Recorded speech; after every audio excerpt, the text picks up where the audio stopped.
গেছি, ঘনশ্যাম কুমার। দেখি ঘনশ্যাম কুমার 2000 সালে জন্ম। বাহ, টপ অফ দ্য ক্লাস 5 6 7 8 9 10 11 12।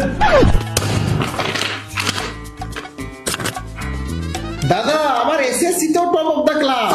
আমরা যেমন ছেলেটি খুঁজছিলাম ঠিক তেমন ছেলেটি পেয়ে গেছি দাদা।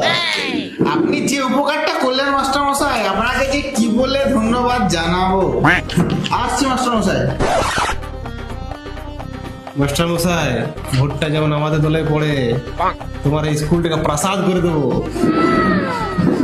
সে আর বলতে নেতা বাবু, স্কুলটা বাদ দিয়ে আমার ঘরটা একটু করে দিলে ভালো হয়।